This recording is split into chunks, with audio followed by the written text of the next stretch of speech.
keep your lips very soft, very moist, very wet. And I think that's very wonderful. Break a rule of some kind. Come up with an idea that makes you say, we can't do that, can we? Will somebody talk about this idea if we do it? These are the secrets behind effective advertisement, according to Luke Sullivan, best-selling author. Sexual representation is often a subject of controversy in the advertising world, and especially within the cosmetic industry, sexual imagery is a recurrence.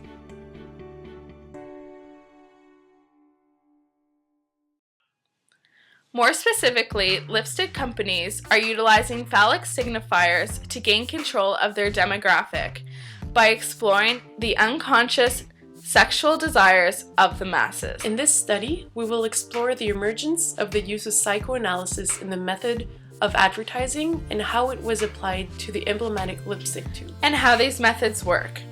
How do phallic signifiers in advertisements play a role in the sexual identity of the female society? Are there social and cultural impacts? One night she started to shim and shake. That brought down the Frisco quake. So you can't put the blame on me, boy. Put the blame on me. Journal from Harvard University states that in the early 20th century, the seemingly incompatible fields of advertising and psychology collided. Psychologists such as John Brodus Watson and Sigmund Freud developed theories that influenced a new wave of advertising, which concentrated on the unconscious. Watson developed his behaviorist theory in 1913, which stipulates that all things that organisms do are regarded as behaviors and reactions to stimuli. He used a method in his advertisements which he called an indirect testimonial. Carrie W. Buckley, an author that studied Watson, explains that this method employed symbols to stimulate those responses of fear, rage, and love, which Watson held to be the fundamental elements of all emotional reactions.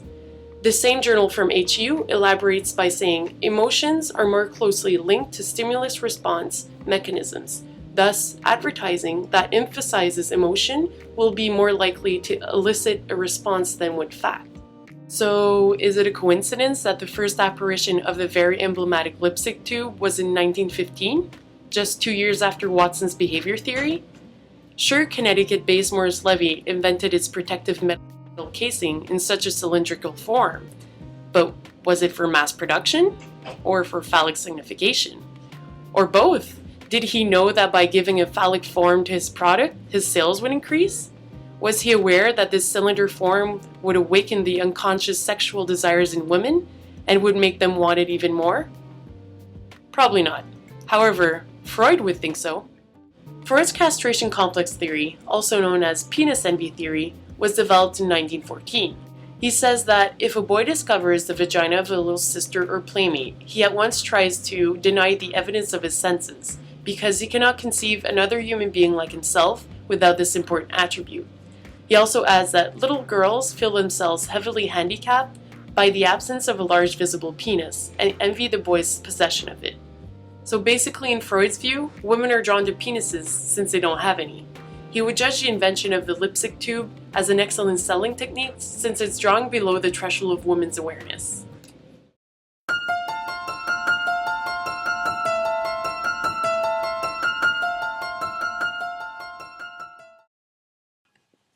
According to author Kathy Pice, psychologists and other professionals insisted that cosmetics were essential to women's mental health and mature feminine identity. When it comes to advertisements, in the 1950s and 1960s, women's sexuality and need to appeal physically to men was more boldly accentuated to reinforce this notion. For example, Revlon's Fire and Ice campaign of 1952, which cast a playful yet erotic and charged aura around a medium red lipstick. Even in the 1960s, Mary Quant's Love Cosmetics used a phallic packaging and mod design to tie their teen cosmetics to the sexual revolution. Not only do the beliefs that cosmetics were and are essential to women's mental health and mature feminine identity, But cosmetic advertisements now play upon the anxiety of women as they feel when they start to get older, according to best-selling author Arthur Berger. The unfortunate truth is that women are linking the notion of getting older to no longer being beautiful. Cherry Clayton, professor at the University of Guelph, wrote a feminist poem stating that buying lipstick still reminds her again that she was once 17. Berger believes that women are put in a no-win situation, that beauty is associated with youth, and women are made to feel as if they lose their youth, they will lose, eventually, their beauty. This thought of loss of beauty can be directly linked to the desexualization of women, causing her to feel inferior as she feels she can no longer compare to her youthful self. When it comes to advertisement of cosmetics, such as lipstick, the idea is then used to appeal to their unconscious sexual desires. See for yourself.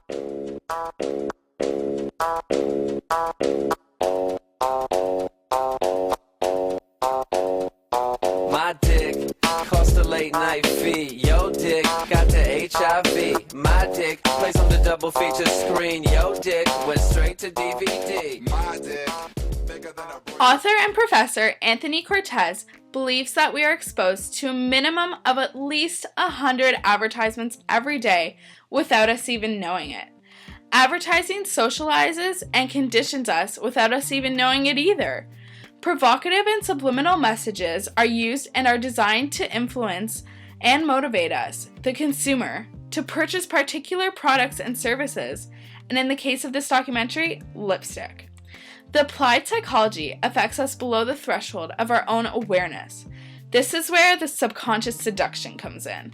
Since advertisers know that you spend an average of 2 seconds looking at an ad while flipping through a magazine, it is important for them to find an ad that stimulates a desire and registers on your subconscious. Author Ron Beasley says that the tactic is called iconicity, a common representational strategy in advertising involving any one of the human senses. The tactile feeling associated with the visual image is known as synesthesia, defined as an experience in which the stimulation of one sense elicits a perception that ordinarily would have elicited another sense to be stimulated. In this case, it takes over our functions of perception. It is with this that the subconscious is seduced into the ad, registering underlying selfish sexual desires and attracting them to the product.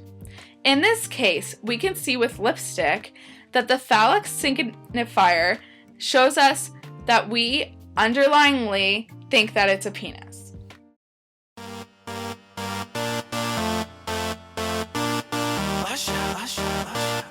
Yeah, man. So we back in the club with our bodies rocking from side to side, side to side. Paul Rutherford, a professor at the University of Toronto and author, restates Freudian theory as a representation of the subconscious. It is a result for repression. He says that all of the wishes, the desires, the cravings, however forbidden, remain in the unconscious, the ID, forever seeking gratification.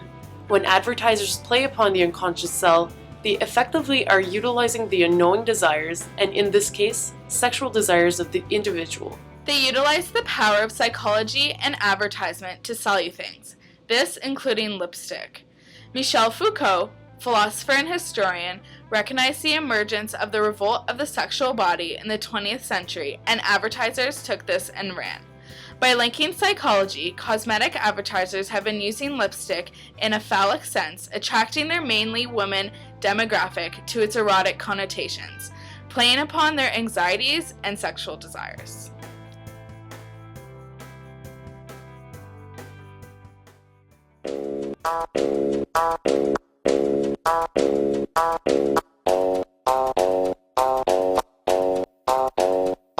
My dick cost a late night fee. Yo dick got the HIV. My dick plays on the double feature screen. Yo dick went straight to DVD.